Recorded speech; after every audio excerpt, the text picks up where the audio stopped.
Would you like to know what's going on at St. Paul Lutheran in Hall, Iowa today? I thought you did.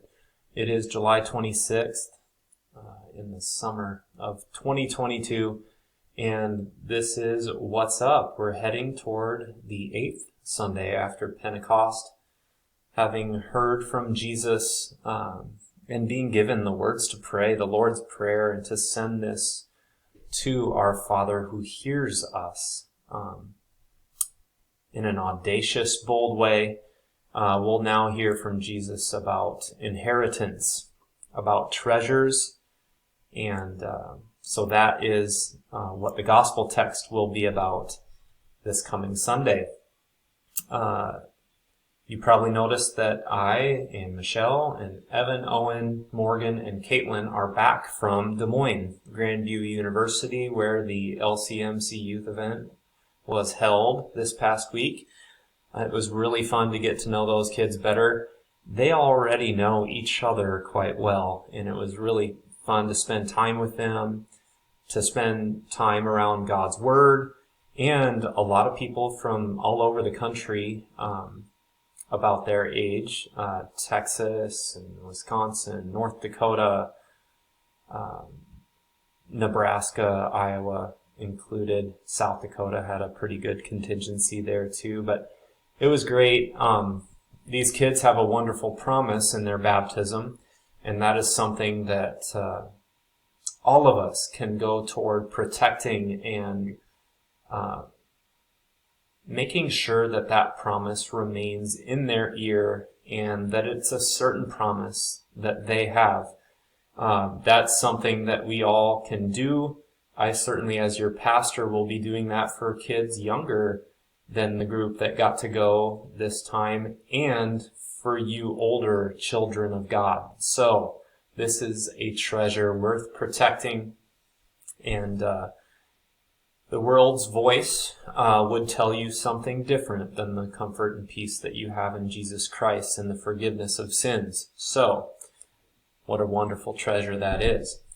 Did you know, next item here, we have a St. Paul Lutheran volleyball team as of yesterday or so. I had just on a whim signed up a team to play. There's a whole recreation department that is putting together potentially a sand league. It actually came together, and we're playing tomorrow, Wednesday, July 27th, and for the next 3 Wednesdays that follow. If you would like to play on this team, you're welcome. Come on out. We're going to play by the public library right there in town. And we're going to play on those sand courts unless they want to use our nets and move it to grass. But there's 4 teams in the league, and we're one of them. We're going to take it to them. If you're not going to play, you better come root us on. We can use more fans, more crazed fans at that.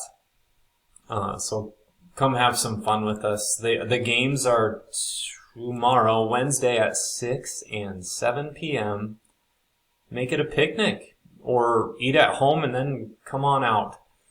And hopefully you can watch some good volleyball or play. How about that? I have begun to post things in newsletter form that are for you. So read it, watch it. You might be watching from the Substack that I created that will have various things posted there. So if you would like to be a part of that or to receive those in your email inbox when they happen, or I suppose you could set it to come toward you weekly as well. I think this will be something that I post to. I know that not everybody is on Facebook, and we do have a somewhat active Facebook page, St. Paul Lutheran does. But if you would like to read what your Pastor Owen would write or the videos that we make, you can do that. I'd love for you to Sharon reading that. So I think all you need to do is go to preachingthepromise.substack.com. And when you go there, I've already subscribed, so I can kind of see what has been posted by me. But when you subscribe, I'm pretty sure you can go directly there, say, hey, I want to see that, or you can subscribe and just punch in your email and it'll come to you. How about that? Technology. Let me know if you have any trouble with that. Let's see, taking a look at our church calendar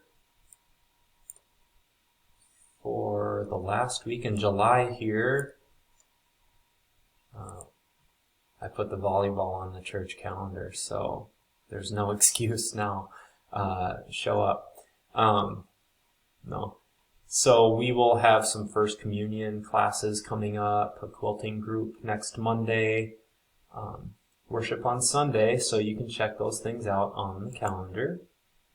There was a nice Facebook post the other day by the Luther House of Study, which is the school I got my Master's of Divinity through, and it was about the ordination that took place here in our church. So I thought that was nice. They posted a few pictures that they had, and so I left comment there and a couple other places that was shared. So it was kind of nice of them to put that out there and to receive so many congrats.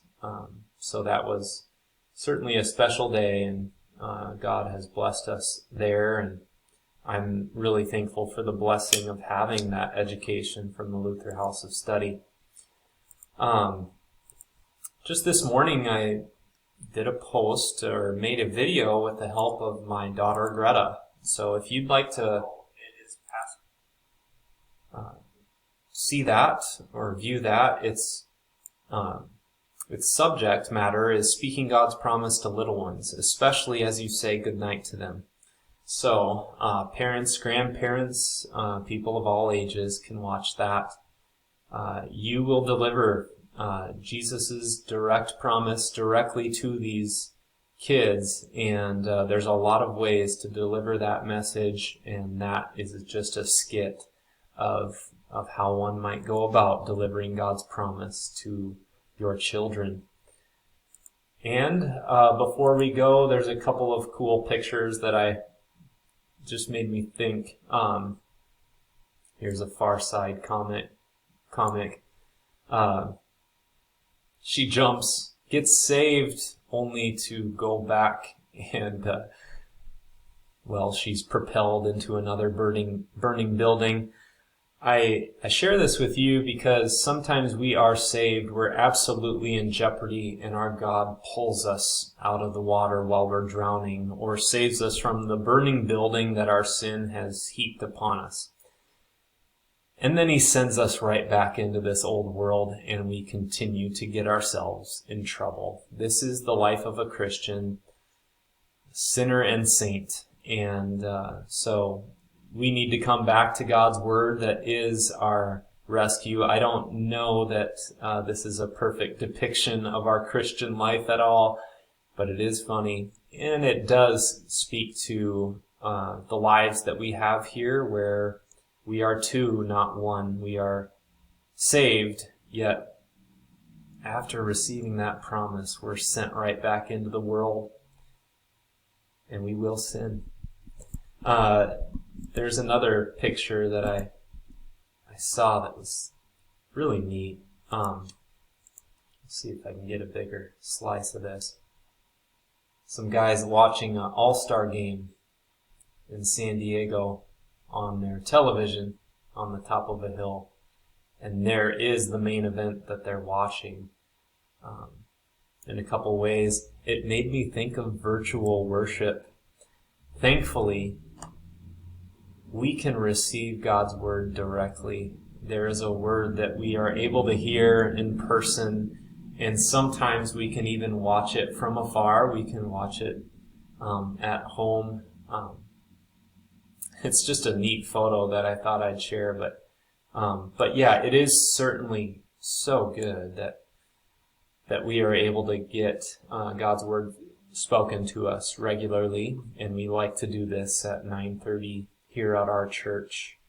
But if you can't get God's promise right there in the flesh, sometimes it's even good to learn, be taught, and even attempt to receive God's word through a screen. Maybe most would agree it's not quite the same, but it does exist. So, God's peace be with you. These are the words of peace that Jesus had for his disciples who were in abject terror and fear, locking the doors, afraid for their lives, and all of a sudden Jesus comes and says, "Peace be with you." And they became overjoyed at that word from Jesus, a resurrected Christ. So, peace be with you. Now you're sent out into the world.